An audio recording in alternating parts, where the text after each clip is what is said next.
Hi guys, quick review today on the Einhell table saw. It is the TCTS2025/1U. It's a budget table saw. When I purchased this just over 12 months ago, I paid around the £100 mark from a major DIY chain. It is a saw that is aimed at your hobbyists, your DIY people. It's a budget table saw. And I'm going to tell you in this video today what I like about it and what I don't like about it. But the things, without being overcritical, the things I don't like about it can and I will improve. So let's just go have a quick walk through to show you what we've got. So it's fitted with these extension pieces at the moment. So if you've got like the longer sheets of ply, etc., bigger pieces of timber, you've got some support. Now probably, because I'll be cutting a smaller stock, I will take these off in the workshop just so I've got space to walk around it. Go back to the side. You've got your basic fence with a reading on the gauge for your thickness of your timber, so just go through that there. So if you want to be at 50mm, you'll have to probably set this up as well for your accuracy check. Set that up for yourself. You got 50mm difference in between the blade and the fence. So that's your fence. You got your mitre gauge,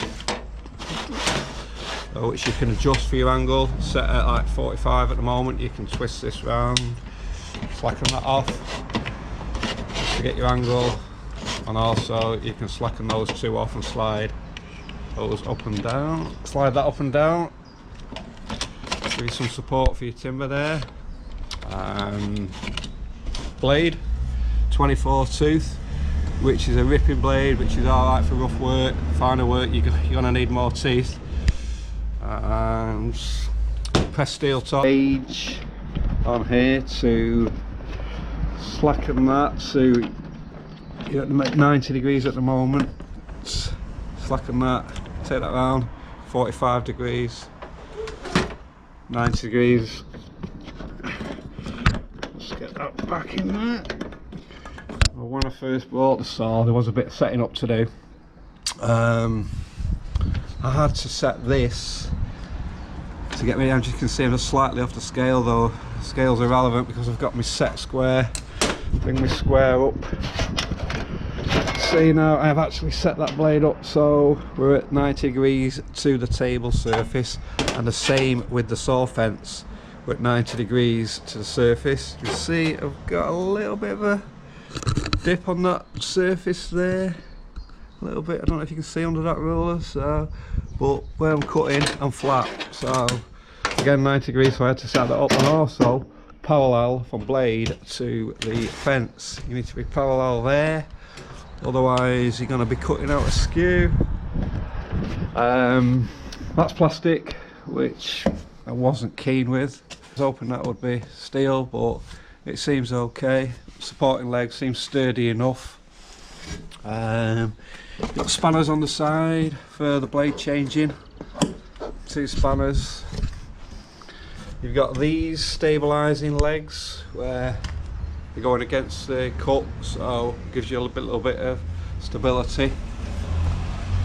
You've got the dust extraction from the top, and also the back there if you were to connect an extractor up, or in my case like a Henry Hoover. It's roundabout, it's like, I think it's showing, depending on what motor you've got, between 1800 and 2000 watt. So there's plenty of power in this saw, I will say that. Now the other thing is, I did mention the good points. I mean, the good points are the cut depth. We've got like a full 85mm there at 90 degrees and 65mm at 45 degrees. Great price, 100 quid. Couldn't have knocked the price when I purchased this. They have gone up a little bit now. That's another thing I will go into. There's another model out. It's a powerful motor. Definitely got the power it needs. So those are the good points, the things that I like. What I don't like about it, without being overcritical again, because these can be improved, the fence stability. Not too keen on, I mean, Why they didn't design a fence to go all the way through to the end, I don't know. At least it'd give you the option to clamp it up at the far side. But anyway, so that's going to have to be improved. If you have a look, it can wander a little bit, so that will need improving. The insert is, you can see I've got like about probably 1.5 million of play difference between the insert and the tabletop, so I'm going to have to make a new insert for that, sort that out. I'd like that flush with the table, stop any timber dipping. I'm not after great accuracy, guys, with this, but I do want some kind of accuracy. I do want to sort out the bits and pieces and just make it a decent saw for what I need for my light use. The miter gauge, again, if you look at that, plastic slider, the T-piece where it slots in, you've got a good milli there without a doubt, so that's going to make it awkward on the architrave, the 45-degree joints.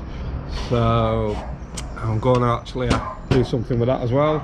And the other thing that I'll probably change as well, I'll probably swap the blade for a better quality blade, something with about 40 teeth, yeah, as opposed to the 24 tooth that we've got on at the moment. What I have noticed as well is the switch, the on and off switch. I would like a more accessible off switch, like a paddle switch over there, because I've noticed when you've done your cut, you're keeping your eye on the blade, you're standing back, you're keeping your eye on the blade, you're keeping your eye on the workpiece.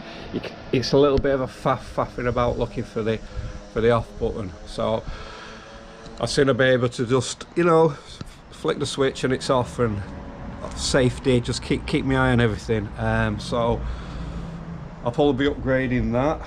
Now, like I say, this model is the TC-TS2025/1U. I think the new model at the moment is a TC-TS2025/2U.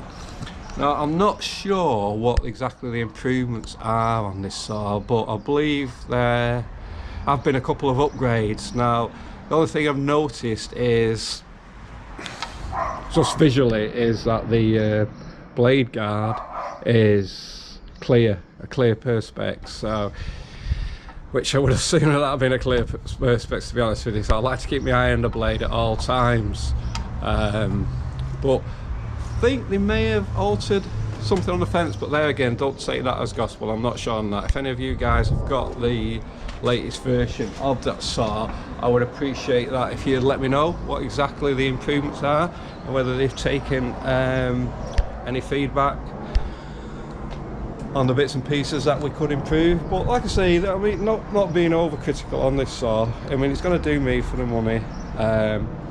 I purchased it in mind, like I say, I looked at the reviews and I purchased in mind with improving on the fence, the miter gauge and the insert. So I expected all that anyway, but we'll just put it through its paces and just show you what it can do.